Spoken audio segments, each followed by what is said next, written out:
Thank you, Sanjeev. And again, I'm Rick Rose. I'm from McGill University. McGill is in Montreal. And as I said before, it's in Quebec, and Quebec happens to be in Canada. This is really a great honor for me to come to JHU now. This group, I think, really is the center for language and speech processing in the U.S. and in most of the world. But I have to say that that particular presentation that Sanjeev is referring to, a lot of that draws from work that he did with Marat, Sarah Claire, and things on pronunciation modeling. And so I think, again, it's another example of things that just emanate from the center here. Anyway, I'm going to, this has a very generic title. It's hard to say what the talk is about. I'm basically going to talk about mechanisms for reducing mismatch between trained statistical acoustic models and speech that's taken from some new domain, and under the sort of assumptions that we only have very small number of observations, seconds of observation from this new speech. So the assumption really is, and most of a lot of the discussion will be on techniques that assume that the various sources of variability that we have to worry about lie in some low-dimensional subspace. And that subspace is identified by, primarily in a data-driven way, from utterances that reflect the sources of variability that we'd like to model. Now, I'll talk about all of this along with these techniques, along with their limitations, and then speculate on how we could come up with better subspaces and efforts that people have made in coming up with descriptions of speech based on representations that might reflect characteristics of a human articulatory system and related representations, and speculate as to whether or not, if we were successful with those techniques, would they be better? Would they be good spaces for rapid adaptation in speech recognition? Basically, I think it's pretty well known that there have been a lot of techniques, a lot of learning and adaptation algorithms that have applied to reducing mismatch between hidden Markov model acoustic models in speech recognition and data that comes from a new task domain. And I think most of these techniques, though, rely on quite a bit of data. And they, based on things like maximum a posteriori learning algorithms, maximum likelihood learning algorithms, regression techniques, all of these have been shown to work very well and even have good asymptotic properties, but they rely on a lot of data. And so one way we have to reduce this reliance on data is to somehow modify the structure of the model or the parameterization so that it reflects some prior knowledge of the source. So we'd like to look at several different ways of doing that. One is to identify some linear subspace from prior speech data that contains relevant sources of variability. Another is to try and identify characteristics of some underlying low-dimensional nonlinear manifold that describes speech variability, or maybe look in a textbook and look at theories of speech production and articulatory dynamics and acoustic phonetics and see if we can build models around these theories. So there's been a lot of work done on linear subspace approaches. I include under this class of approaches things like eigenvoices, maximum likelihood clustering, and newer techniques that look at, I'm trying to use this thing here, I guess it's working, based on simply referencing, using weighted models from a set of reference speakers. Question is the practical effectiveness of these techniques in capturing speech variability. The manifold-based approaches have become have also received a lot of attention in the recent past. I'm not going to talk about those very much today. But there's been a lot of practical gains that have come from mapping data onto a space of intrinsic, mapping data onto a space of low dimension, basically onto a manifold that, on this manifold, we can assume there's sort of local Euclidean distances. And there's been a lot of this done in speech coding, and a lot of this done in trying to come up with better measures for estimating entropy and mutual information in speech recognition. Finally, these models based on phonological distinctive features, we would hope that these might represent feature spaces that contain or that may be more invariant to sources of variability. The question is can we come up with techniques for rapid adaptation in these feature spaces? So I'll start out by talking about subspace approaches for speaker adaptation.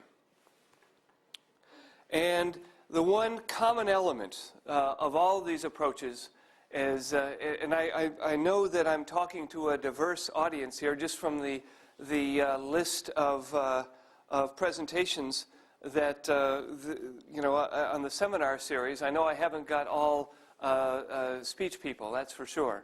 But this is all the hidden Markov model discussion we're really going to have today. Sorry about that.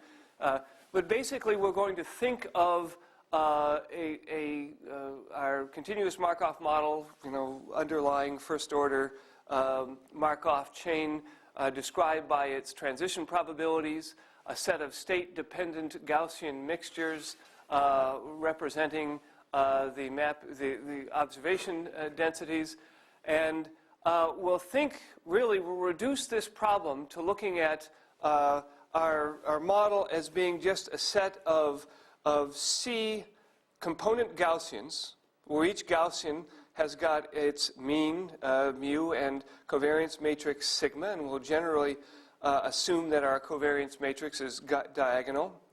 And we'll represent a speaker here, when we talk about speaker space approaches, as being defined over a supervector, which is just a concatenation of the means of the component Gaussians. So if we have C total Gaussians in the system, then we'll have a supervector which is dimension m equals C times the dimensionality of a given feature vector. And this dimensionality can actually be quite huge. For example, the Wall Street Journal task, read speech mainly from business news papers, models trained from about 85 hours of speech can have as many as a couple of 100,000 Gaussians, and this can result in a supervector dimension of about 8 million. So these approaches tend to have two components. One is to identify the basis vectors of a low-dimensional speaker subspace from these speaker-dependent supervectors. So we're starting off with a set of supervectors from, let's say, capital S speakers, and we'd like to identify a set of basis functions, capital K basis functions, where capital K is much less than the dimensionality of these supervectors, much less than m. And we're going to then assume that all the variability that we try and represent is within the span of this basis.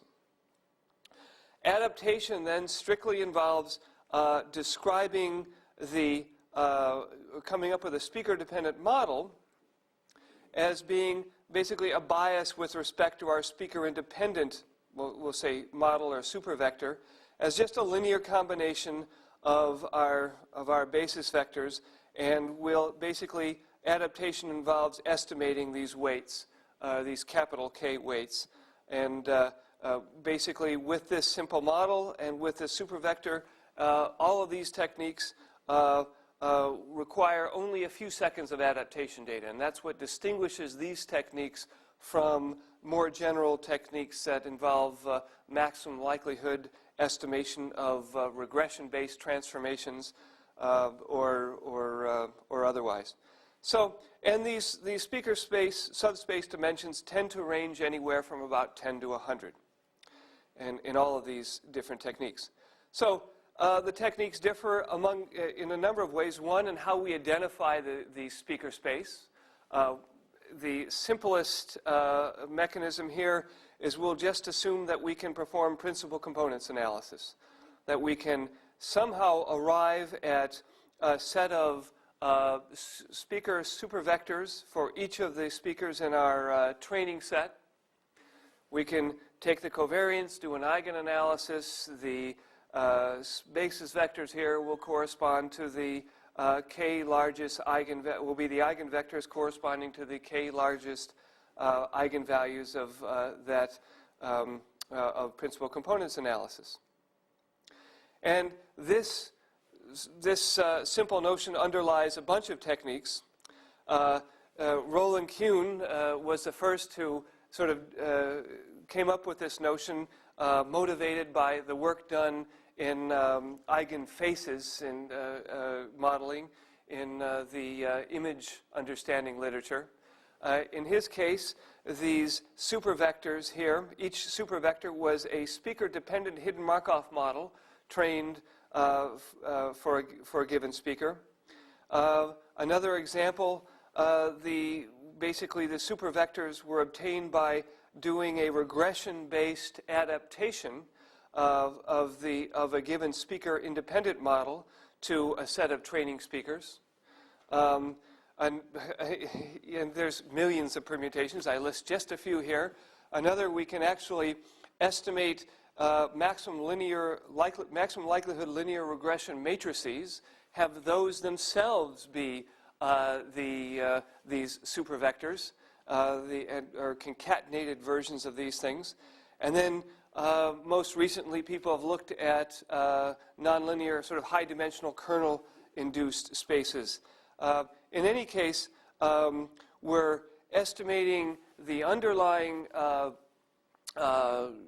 speaker subspace by forming a principal components analysis from from these supervectors, regardless of how we define those supervectors. Another mechanism for identifying the subspace is through maximum likelihood clustering. The idea is that we'll start with some speaker-dependent training observation vectors, a set of observations, a set of utterances from each speaker, a speaker-independent model, and some initial estimate here of these set of basis vectors. And we'll use the EM algorithm to iteratively re-estimate these weights and basis vectors to maximize likelihood and essentially to maximize this auxiliary function, which is a function here of these lambdas. The updated lambda really corresponds to the updated speaker-dependent supervector, which itself is a function of the weights and the basis vectors in this subspace model.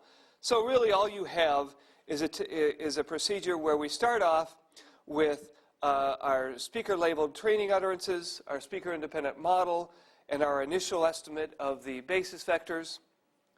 We estimate the speaker-dependent weights from these basis vectors. Using these weights, we estimate new subspace basis vectors, and we iterate.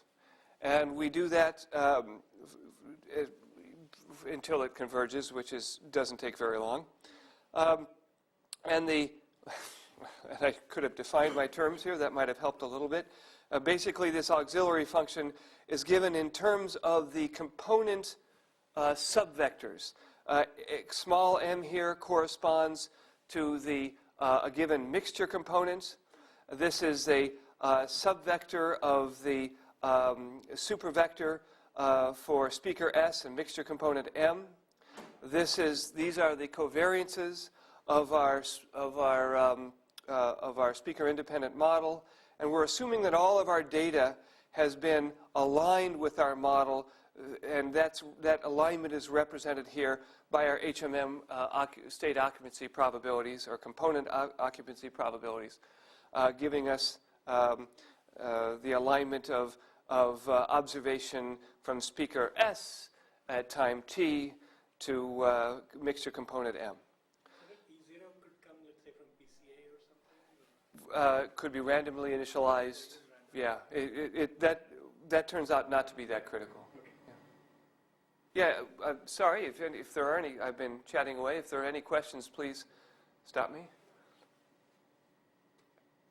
Okay, and examples of this include the cluster adaptive training from McGill's, some techniques also implemented at Speech Technology Laboratory for simultaneously estimating these acoustic biases along with context decision trees, and some maximum likelihood linear bias estimation done at McGill. So then we've just talked about two different techniques for identifying the subspace. One actually using principal components analysis, another just using maximum likelihood clustering. But both of these techniques, in all of these variants, basically perform adaptation, given some small amount of adaptation data from the speaker, by maximum likelihood estimation of weight vectors, and that process basically, as I mentioned before, we're just estimating the weights from adaptation data to come up with our our speaker adapted supervector mu sub s. And again, the big advantage is it's great for small amounts of data, and we'll see it's got, on the other hand, the cost of that is it's got very bad asymptotic properties, and we find that we can get away with a reasonably low dimensional subspace. So now, I mentioned here that these maximum likelihood approaches have give us great performance for small amounts of data and have bad asymptotic properties. On the other hand, there's been a great deal of work, and I've had some discussions with people here today on factor analysis techniques for speaker identification. And basically, the big assumption here is we can train subspace models both for to describe both speaker variability and channel variability, assuming we have a set of utterances that of many speakers recorded over multiple channels. And so that happens to be a characteristic of the training data for the NIST evaluations. And people like, I mean, there's been groups at CRIM in Montreal, Patrick Kenny, as I list here. There's a group in Australia, South Africa, Germany, that have sort of latched onto these techniques here. And the general idea here is we represent our sort of speaker-specific, channel-specific supervector as a sum of a speaker-dependent component here and a channel component. Both of these are given in terms of subspaces, and we'll refer to these here as basically latent vectors in both our speaker space and our channel space. And we can estimate and we're using different terminology here now. We're basically doing map estimation and using the factor analysis terminology. We're estimating, instead of a basis here, or these speaker and factor loading matrices.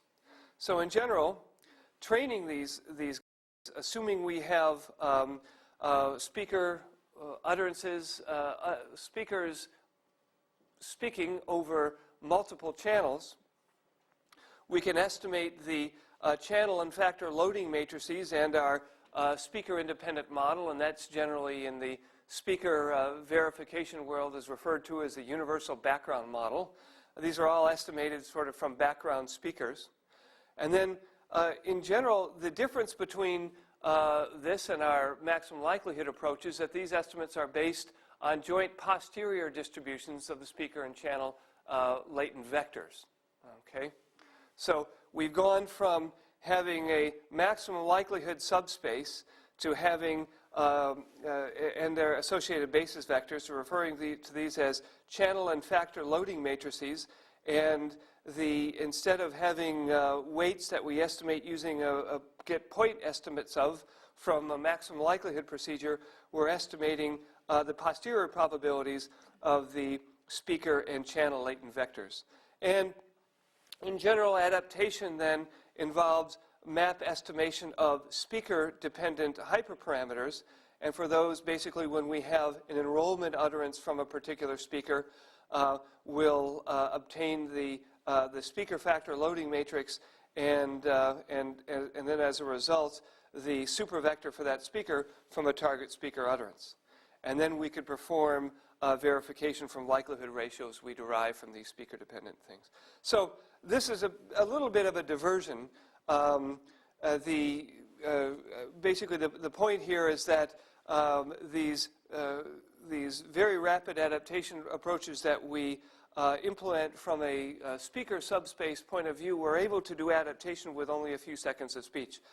The factor analysis approach here to speaker verification and the implicit adaptation that goes on really happens using minutes of speech, as is characteristic of the evaluation data in these NIST evaluations. Okay, so what are some of the issues? The first is that we get a limited effect on word error rate in adaptation scenarios. We can profit from a few seconds of data, but beyond that, it doesn't buy us very much. There are storage issues. We were looking into implementing these things in a sort of a telecommunications commercial application, and the fact that these supervector and subspace dimensions can be huge was an issue. The other question is what's the importance of this speaker space? It turns out that we can estimate basis vectors from unlabeled utterances, in other words, not having any idea of speaker identity, and these techniques still perform well. So really, we could postulate that they really represent some general notion of variability, not necessarily speaker variability. So it's not clear what it really represents. And finally, we find that some people have been able to implement these techniques without any subspace estimation at all and still find they perform reasonably well. This plot here is a tip. Do you mean you pick the basis vectors of subspace randomly? Not randomly, but they pick subspace vectors basically to sort of best match a test utterance. I have a slide that describes exactly what they do, but it's not exactly random. And I mentioned the poor asymptotic properties. This is a very typical plot. Here I have, on the horizontal axis, the number of seconds of adaptation data. The vertical axis, I have the word error rate. And this is actually for a fairly simple 1,000-word vocabulary task, resource management task. And we see the speaker-independent performance is around 4.9%. And using these subspace adaptation techniques, we could very quickly, and this is a little faster than with normal applications, get down to some reasonably good performance with a couple of seconds of speech.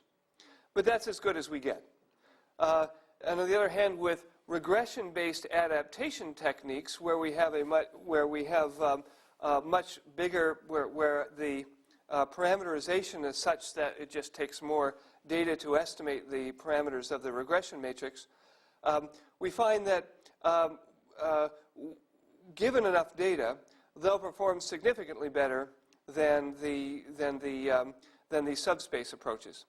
So that's pretty typical. Yes? What's the last the green line?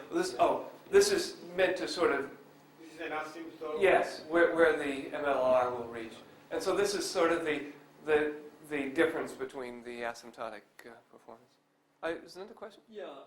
So the blue curve on the left, how does that change as you increase the dimensionality of the subspace? Does it become more like the cyan curve? Well, let's see.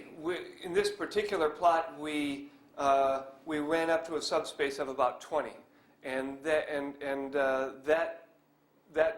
size subspace doesn't yet start to you're just saying, well, heck, if I have more parameters, it'll just take more data to estimate them.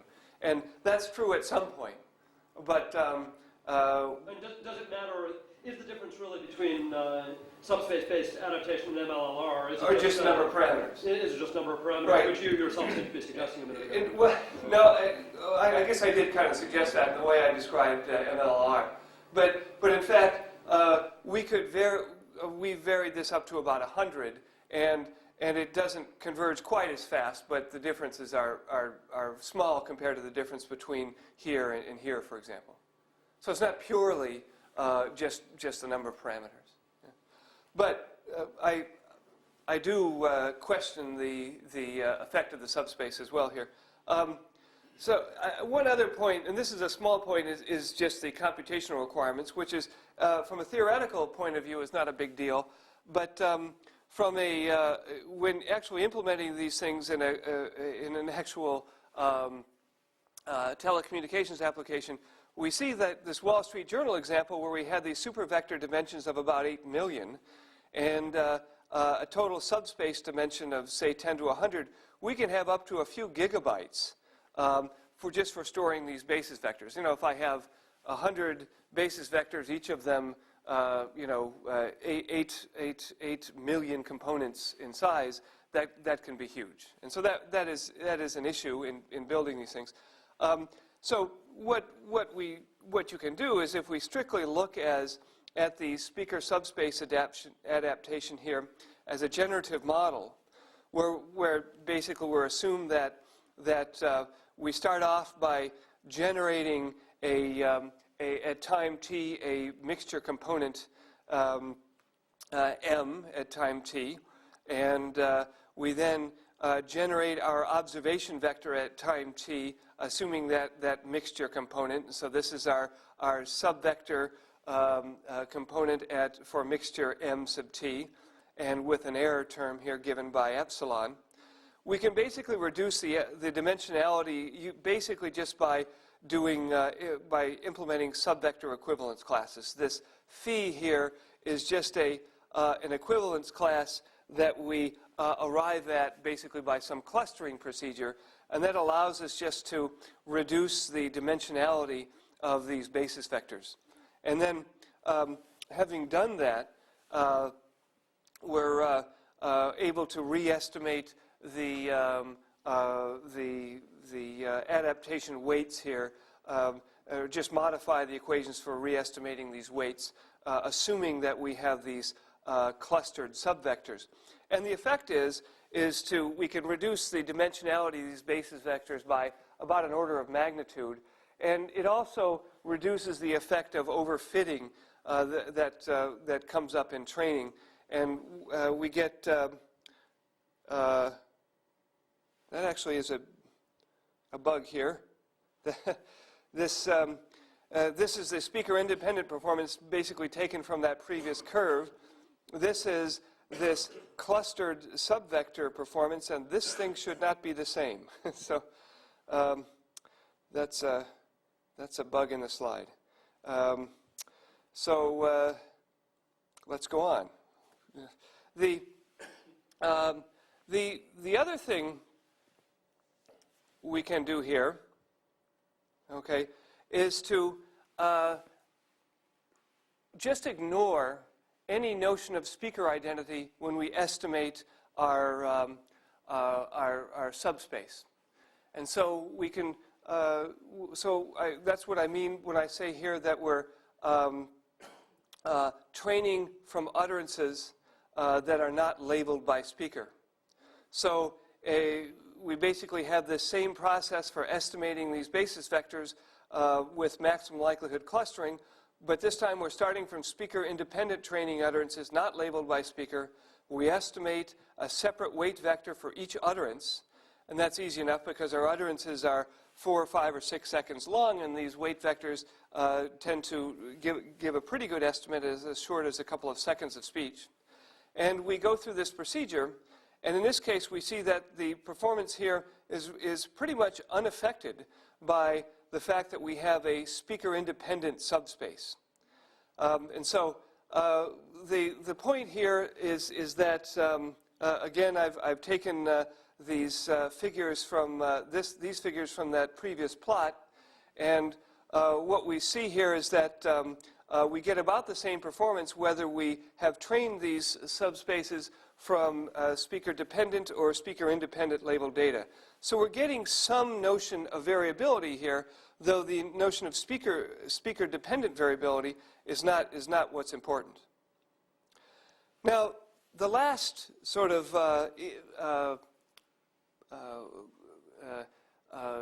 example here that questions the importance of these speaker subspaces is a technique that a thing that Brian Mack did, where he really didn't do any subspace estimation at all. He really started off by finding reference speakers, or the supervectors associated with reference speakers, that were some way close to the adaptation utterance.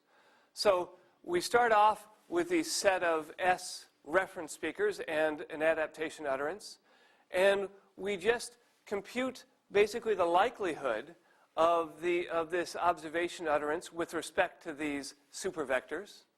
And we pick, let's say, the k supervectors that are closest by that measure to the reference speaker vector. We estimate weights based on that choice of bases from, what Brian found was that he got about the same performance. So if I'm understanding this right, what you're saying is there are a number of training speakers for whom I have enough data that I can estimate speaker-dependent models for them. Right.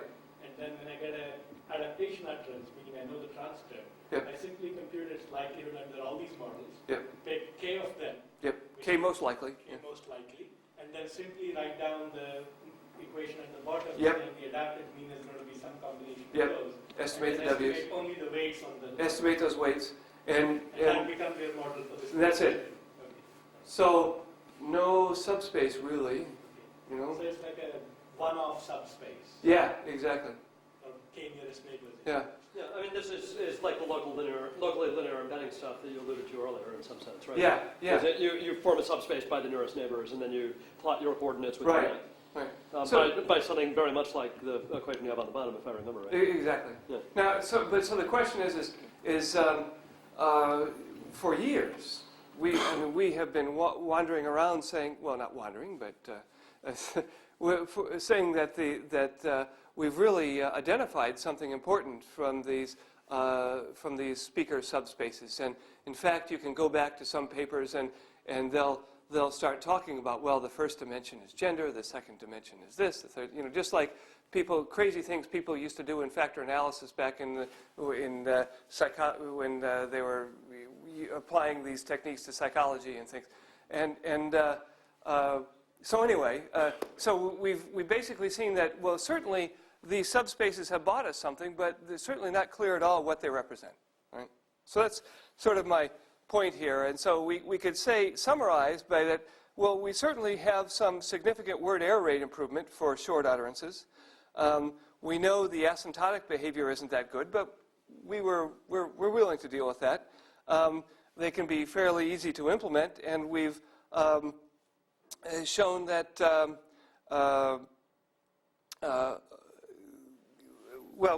we've been able to show that there's been a variety of sources that this thing has been able to model lots of sources of variability that are contained in these training utterances, although we can't point to anything in particular, and specifically we can't identify any sort of physical relevance to the subspace basis vectors. And that's probably not surprising to most people, but just to make that clear. The reason I put up this slide just for a microsecond is a similarity. This technique here, where we're basically just taking speaker models, we're selecting the closest ones to an utterance, and we're using and we're basically coming up with a speaker-dependent model as some linear combination of these close models. It's not all that different from what I guess we refer to as frequency warping-based speaker normalization. The idea there is that we will basically warp the frequency axis during feature analysis in order to somehow better match the utterance to the acoustic model that we're working with in recognition. And the way we do that is we have some discrete ensemble of these possible warping functions, and we pick the warping function which gives us a warped utterance that is closest to the that somehow in a maximum likelihood way gives us a warping utterance which is closest to the HMM model. And here again we get significant word error rate improvement for short utterances. It can be easy to implement, and there is perhaps some physical relevance to this transformation, right? That you could say, I mean, that warping the frequency axis is directly related to, say, the length of the vocal tract.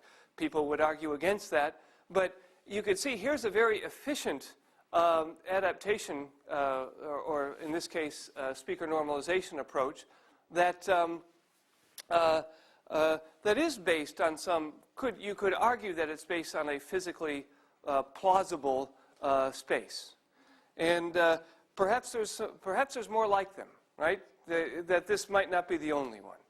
That's and just for people who aren't familiar with this technique, I know I have a lot of natural language people here, but in general, our feature analysis procedure is pretty simple.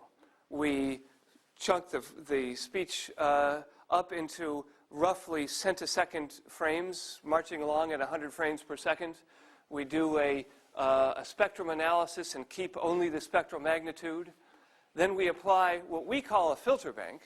People who design filter banks for a living would laugh at that filter bank. It's basically a sort of set of weighting functions which are meant to, and the width of these filters are meant to represent the various things relating to human perception, in particular the differences in speech. Oh boy, help me. We can't resolve frequencies as well at high frequencies and at low frequencies. That phenomenon. Don't let my colleagues hear me talk that way. The idea is that we can apply, we can warp the frequency axis by basically just warping this frequency, this filter bank. And and the way this is done is we'll take anywhere from, say, 10 or 20% compression and expansion of the frequency axis, come up with an ensemble of these possible warpings, and evaluate the likelihood of all of them by warping our axis, warping our filter bank, computing the likelihood of that warped utterance, and then picking that warping function which gives us the highest likelihood. So skipping ahead a bit. Okay, so the techniques that I've talked about so far, the main point has been is that we get some benefit from estimating these subspaces, but it's not clear what they represent. And they certainly don't represent the kind of physiologically relevant phenomenon that people might like. So the question is can we benefit from representations that are based on, say, phonological distinctive features? The case can be made and has been made. The techniques that people have tried have been basically having these phonological distinctive features serve as sort of a hidden process in a statistical model. We would hope that these features might exhibit the kind of invariance properties that are associated with articulatory gestures. We might hope that variability can be modeled directly along the trajectories of these feature dimensions. So that's this is the speculative part of the discussion here. This invariance I talk about has been pretty well documented. Basically, we could hope that ASR models that are defined in some articulatory domain might exploit these invariance properties associated with critical articulators. And a critical articulator is designed to be that articulator which is most crucially involved in a consonant's production. So, for example, in this plot that was actually created by Papkun at Haskins' lab, we have several different consonants or stops here with the same place of articulation. And then along the vertical axis, we have the trajectories, sort of normalized trajectories of the of those particular articulators, as measured by tracking the movement of microbeams using this X-ray microbeam technology. And we could see that the articulator responsible for producing the, let's say the obvious one, the T and the D, the tongue tip will be most responsible for producing these stops. And you can see the variation of the movement of that articulator for that particular sound is much less than the variation for the other articulators. Are these graphs within speaker? No, they're not. They are normalized, though. Yeah. And so I take it that within speaker you'd still get a lot of variability because of co-articulatory influences in the non-critical articulators? That's a suggestion, yeah. I didn't make the plot, and I'll just assume that that's true. Okay. Yeah. And right, and so the argument here is when we talk about invariance associated with articulatory phenomenon, we're talking about this kind of phenomena, that this particular case where we see that the critical articulator is less susceptible to co-articulatory influences and has less overall variability. Now, the other point I made here was that we can model variability directly along the trajectories of feature dimensions. And there's been a bunch of efforts. Raimo Bakis at IBM, John Bridle and Li Deng, and there's actually a JHU workshop 7 or 8 years ago where people were building models of articulatory, based on articulatory trajectories. The basic idea is I can start with a time-aligned phonetic transcription, and from that I have a model of describing how the targets of these articulators will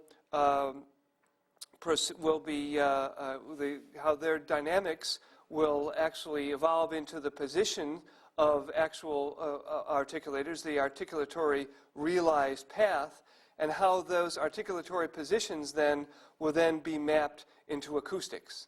And so I can, starting with a sequence of phonemes, I could then, my model will tell me the sequence of target articulatory positions. My dynamical model will tell me the actual articulatory path that will arise from those articulatory positions, and my articulatory to acoustic mapping will give me the actual acoustics. Okay? So, and the way that these were applied, and people still are doing this, I think, and have been applied is we'll actually take transcriptions created from n-best lists from a traditional recognizer. We'll put them into this model, we'll generate our acoustic features, and we'll compute some sort of a distance between these hypothesized features generated by this model and the actual utterance. And and there's all kinds of debate. I'm not pretending to be an expert or to defend this general theory, but there's debates as to whether it's important to be modeling the actual human articulatory system or some plausible articulatory system. And anyway, so when we talk about trying to come up with a space where acoustic variability can be efficiently modeled, we could think then of being able to isolate some source of variability to be along a particular articulatory trajectory, for example, and then hope to be able to very efficiently then normalize that trajectory to compensate. So that's so when I talk about these very general notions of invariability and of sort of efficient modeling of variability, invariance and efficient model of variability, these are the two kinds of ideas we would have in mind. So there's been a lot of definitions of phonological distinctive features, and the different definitions have been based on different theories. Simon King and Paul Taylor had been sort of involved in a lot of this stuff most recently, about a year ago, at another JHU workshop. So people take this stuff seriously. We have JHU workshops to investigate them. In that workshop, they defined a much fleshed out, a much bigger system of phonological distinctive features, and they basically attempted to train networks based on much of the switchboard and Fisher speech data. But here we're looking at something much smaller. In general, we hope that phonological distinctive features will help us either in mapping from features to surface acoustic measurements, and detecting phonological distinctive features from these acoustic parameters, or giving us a better search space and allowing us to integrate these things with other sources of knowledge. So for example, at Maryland, Carol Epsey-Wilson spent a lot of time identifying acoustic correlates of features, like, for example, looking at a stop constant. The acoustic correlate of a stop constant might be a closure followed by an abrupt spectral change. And then she could identify, say, acoustic parameters like band energy and spectral flatness measures that to represent these acoustic correlates. Then the second thing is basically detecting these phonological distinctive features from acoustic parameters.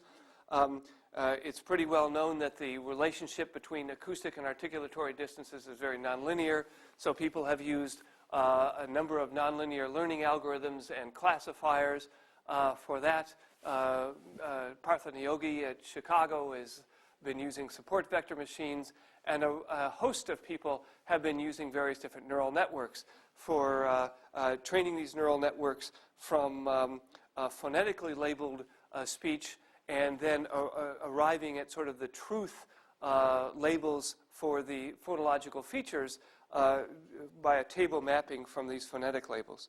Finally, people have looked at a number of applications here for integrating these things into search. Most interesting one is, again, Karen Levesque at MIT, who was one of those participating in last year's workshop, was actually looking at modeling pronunciation variation by defining her lexicon in terms of phonological distinctive features and treating these things as sort of loosely synchronized events.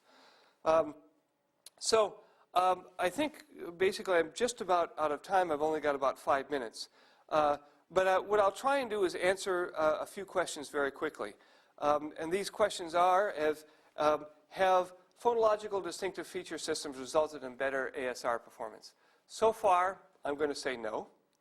Not to my knowledge anyway, not by themselves. Do phonological distinctive feature-based systems carry new informations? Yeah, I think so. Are these systems that are based on different acoustic phonetic theories really functionally different?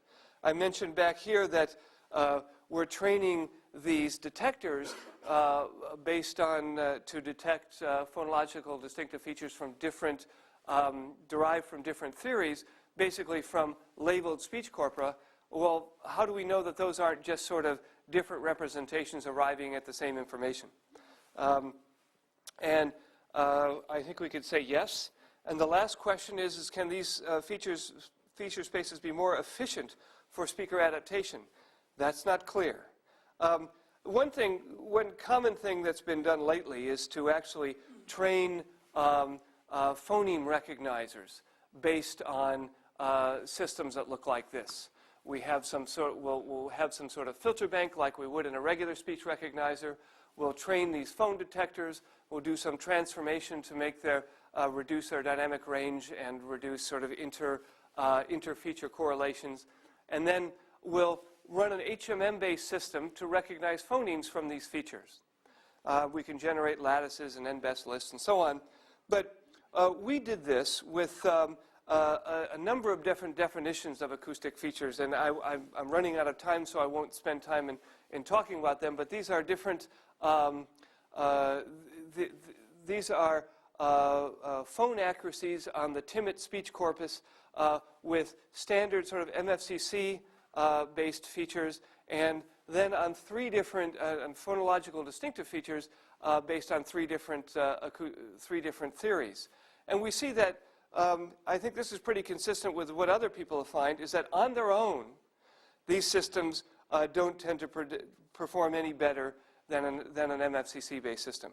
We've had luck, as have other people, in combining these distinctive feature-based systems with a more traditional ASR system. The way we did it was basically by rescoring lattices. The way other people have done it is by sort of integrating the different features at an earlier stage. So it's not really clear that these systems can result in better ASR performance, but they do seem to carry new information. The very last thing is we also did an experiment where we found that we could combine three different phonological distinctive feature-based systems by basically building three different systems based on three different theories, building these phone decoders, combining lattices, use a confusion network combination, which I think most people here are probably familiar with. A lot of the initial work on confusion networks was done by, that's not right, that should be McGill. Lydia McGill, not Karen Levescu. I apologize. And basically we form these phone lattices, we combine, we basically can align the phone lattices into a confusion network, and that's, there was a lot of research on whether we can use time alignments and so on in that process, and I think again I get the name wrong. Just one Romanian woman. Yeah, that's right, they're both Romanian. Yes. I lost my train of thought with that. That's right.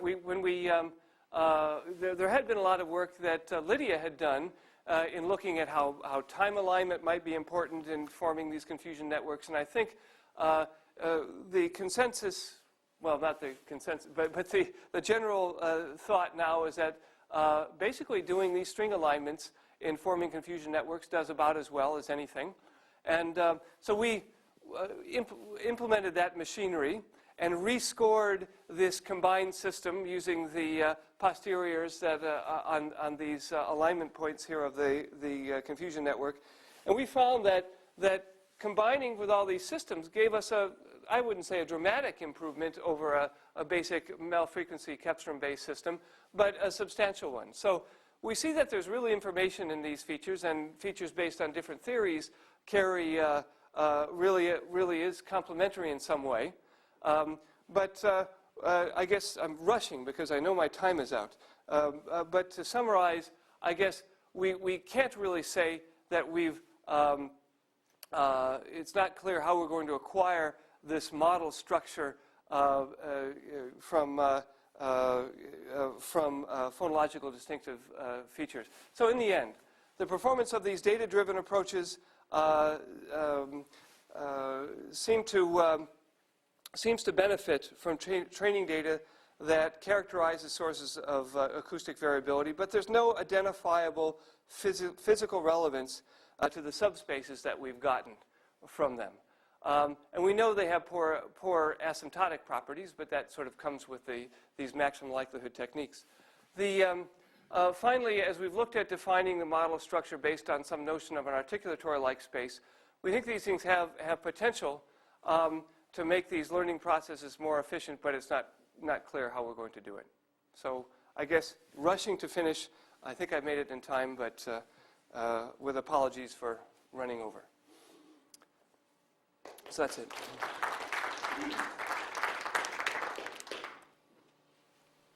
Yeah, Jack. So what do you mean by different acoustic phonetic theories?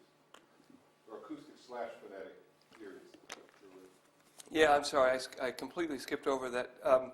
For example, the theory of government phonology is, I think the term government phonology, that's a theory that sort of exists on described speech at many levels, and I think the term it's not any particular government that proposed it, it's the way the different levels of the description interact where the term government comes from. But I think the multi-valued features that Simon King was suggesting, and these features, these binary features that come out of Chomsky and Hale, are more based on speech production. And these guys are probably closer to the acoustics. I think that's actually a misconception. Jason can correct me.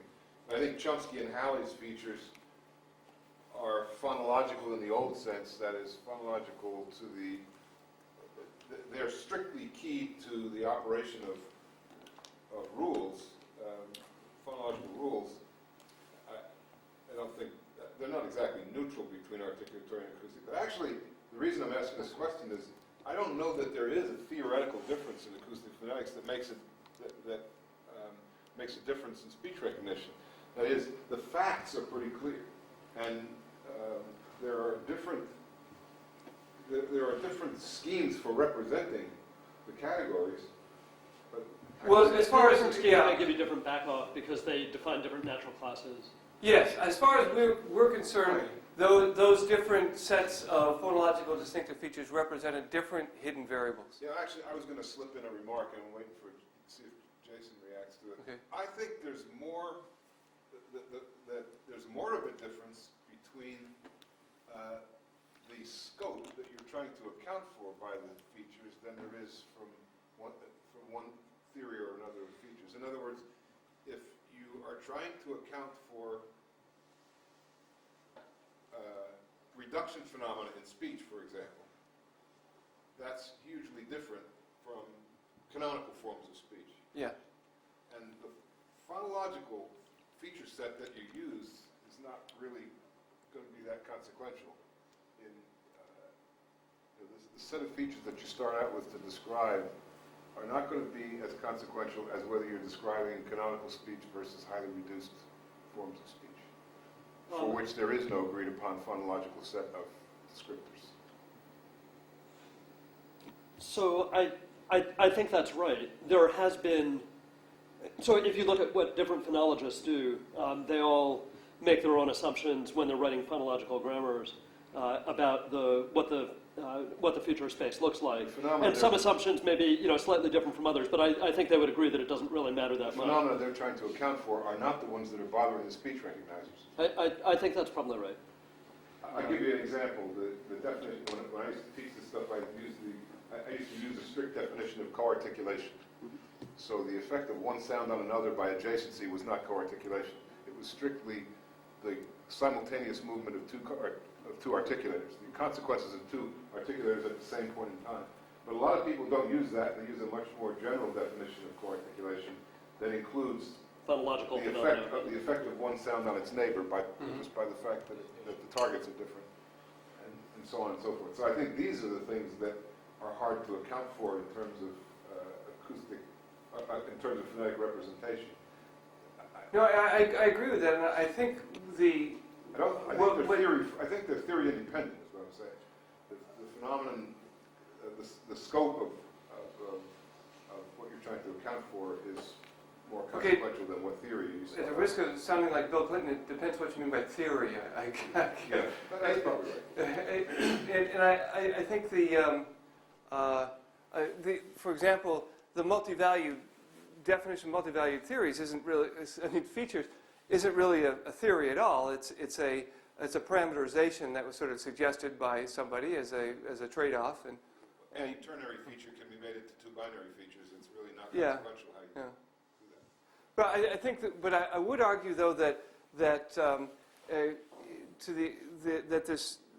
if you call it a theory of government phonology, I think that in terms of the description, the level of description it tries to provide is really a bit different from the other two, which are different sort of variants on whether you call it speech production or just convenient descriptions to describe distinctive differences between phones. Yeah.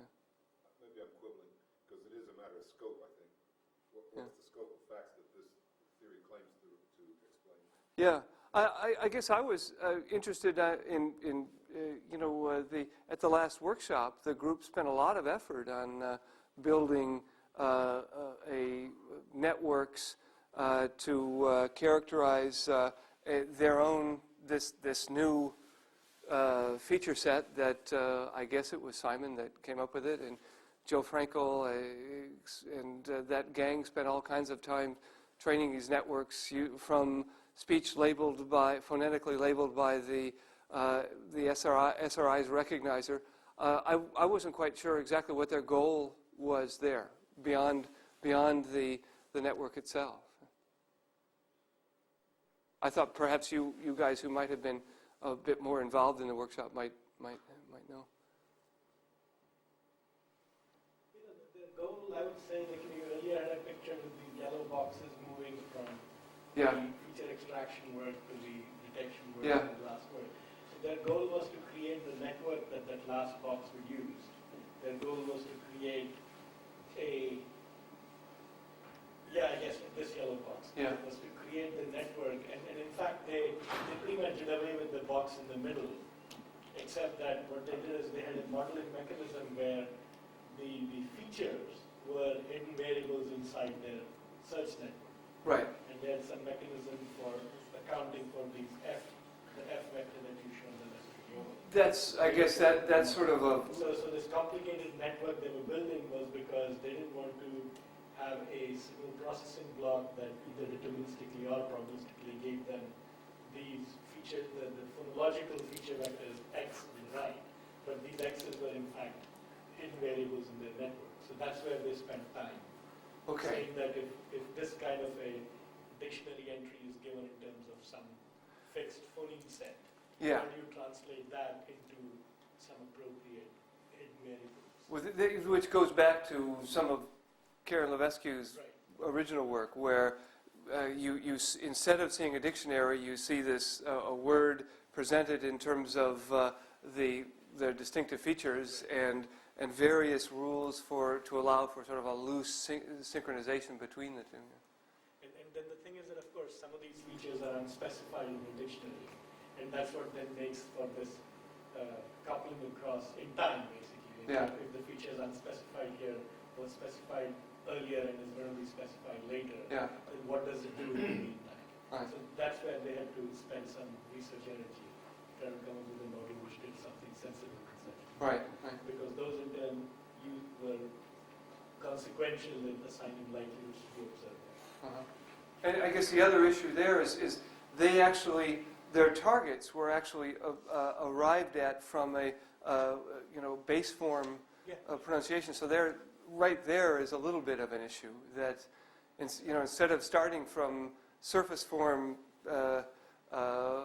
phonemic labeling, they're just taking a base form dictionary and generating the targets. No, but they didn't have that distinction which you showed much earlier, where there was a nominal target and there was a realization. Yeah. And the realization need not equal the target. Okay. And then the realization affected the observed acoustics. So there were variables which modeled the latent realizations of the articulate. So that's very valuable. Yeah. Any other questions about any other parts of the talk? Yeah. You said during the talk that the combination of these features are by confusion networks. Okay. And you mentioned that there are some other attempts at combining at an earlier stage. I was wondering what some of those attempts are. Oh, okay. I guess we had looking at the issue is gee, if the these individual systems by themselves don't do much better than your sort of traditional MFCC or sort of surface acoustic-based system, how can I integrate them? And generally what people will do is they'll either just concatenate them or they'll do some sort of a factored approach that you can define different observation streams and so on. We did something even simpler is we just had the traditional MFCC system generate a lattice, and we used our feature-based system to rescore that lattice. Would you happen to know what's the performance of a simple concatenation, for example? I think the problem, of course, of doing that is the interrelationship between the MFCC and the feature vectors, which have the different statistical properties. And I don't think I think you could find a lot of examples where people will compare the pure concatenation to others in basic tandem systems, they call them. And I don't think the just pure concatenation tends to do that well. I see. Yeah. But I take it nothing enlightening was found in the differences between their error patterns. So that's exactly. The only enlightening thing there was the fact that it was the fact that as we combined multiple systems, we got, I mean, the assumption when you do this confusion network decoding is that you have systems that have relatively similar error rates, and but have different error properties, different patterns, and so just the fact that as we combine multiple systems, we continue to get an improvement in performance says that the systems themselves were different. The errors that the individual systems were making were different. But beyond that, we really can't say much of anything. So it's sort of contradicted by two. Which ones? So this is the MFCC system. These are the three systems that are combined with it. We see that they're that each individual system gives an improvement, but that when we combine all three of them, we get another 1.5 or so. And the combining all three is throwing in it's not throwing in the union of the feature sets, right? It's a system level combination. That's right. I mean, It's output combination. it's taking these lattices and basically aligning them to one another. That's all this confusion network combination does. Is you pick one as a reference, and then you just start aligning every path and every lattice to a reference. So, we're basically combining as late as possible. And is it, I wonder how much of the difference here has to do with the different feature sets and how much to do with the fact that when you train a neural network, you may end up with one local optimum or another. So if you'd used the same feature set and trained through different neural networks starting at different places, maybe you would have gotten the same benefit from system combination. Well, I think a lot, the definition of the features themselves, it's sort of a little bit of cleverness to decide how to combine what you might think to be irrelevant distinctions by your own judgment. And so there's a lot of that going on as well. And so I think it perhaps says a little bit, I'm not meaning to suggest that we've learned something very deep about phonology here. I'm just basically saying that by